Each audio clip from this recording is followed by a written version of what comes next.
Welcome back to my channel zoology with Chinu. आज की video में हम पढ़ेंगे स्पर्म सेल का स्ट्रक्चर। आप सभी को पता होगा कि फर्टिलाइजेशन और रिप्रोडक्शन के लिए स्पर्म कितना ज्यादा इंपॉर्टेंट होता है। इसके स्ट्रक्चर को समझना बहुत ज्यादा जरूरी है क्योंकि इसके हर पार्ट का अपना एक यूनिक फंक्शन होता है और अगर आप ये वीडियो कंप्लीट देखोगे तो आपको स्पर्म के पार्ट का हर एक फंक्शन क्लियरली समझ में आने वाला है। सबसे पहले मैं आप सबके सामने स्पर्म का डायग्राम ड्रॉ करूंगी, उसके बाद उसका हर एक पार्ट डिटेल में समझाऊंगी और उसके फंक्शंस एक्सप्लेन करूंगी। तो चलिए शुरू करते हैं। तो चलिए इसका डायग्राम ड्रॉ करते हैं।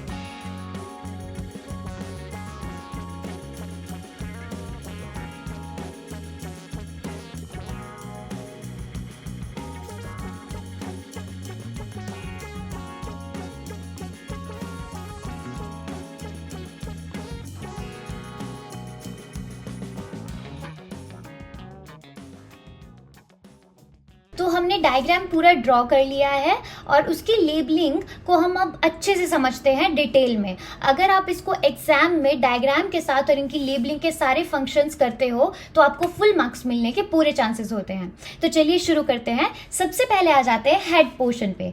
ये हेड पोर्शन है, यहाँ पे है एक्रोसोमल कैप। एक्रोसोमल कैप में एक ऐसा एंजाइम होता है जो एग की पेनिट्रेशन के लिए हेल्पफुल होता है।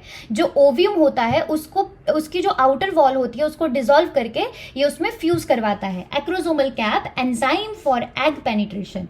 अब आ जाते हैं nucleus, haploid chromosome, genetic material. Nucleus में क्या होता है, हैप्लॉइड क्रोमोसोम प्रेजेंट होते हैं जिसमें जेनेटिक मटेरियल होता है। ये क्या करते हैं, जब फर्टिलाइजेशन होता है तो ओव्यूम के न्यूक्लियस के साथ फ्यूज हो जाते हैं। अब आ जाते हैं प्रॉक्सिमल सेंट्रियोल। प्रॉक्सिमल सेंट्रियोल ये रहा।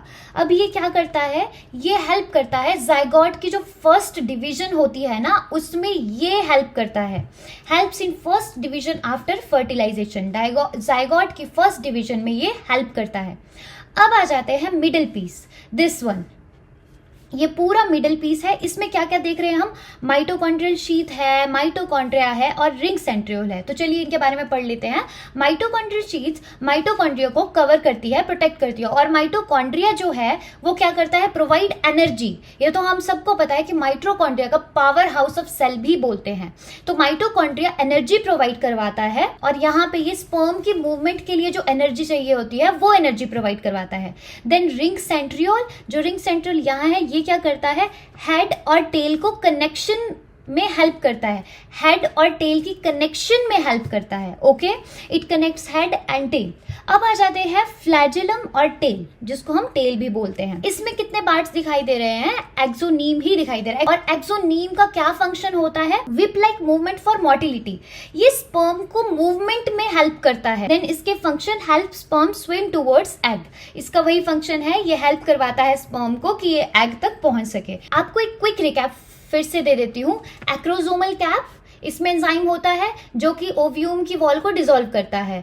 ठीक है। प्लाज्मा मेम्ब्रेन जो प्रोटेक्ट करती है। न्यूक्लियस जिसमें जेनेटिक मटेरियल होता है जो कि फ्यूज हो जाता है ओव्यूम के जेनेटिक मटेरियल के साथ। नेक, इसमें प्रॉक्सिमल सेंट्रियोल होता है। जब जाइगोट की फर्स्ट डिवीजन होती है तो प्रॉक्सिमल सेंट्रियोल हेल्प करता है। Mitochondrial sheath, mitochondrial sheath covering होती है माइटोकॉन्ड्रिया की। ये क्या करता है, माइटोकॉन्ड्रिया एनर्जी प्रोवाइड करवाता है स्पर्म को स्विम करने के लिए।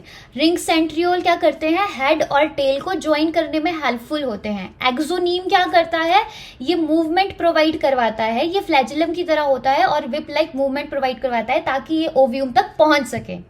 बस इतना ही था। अगर आपको मेरी वीडियो अच्छी लगी हो तो please like, share and subscribe करें। Thank you.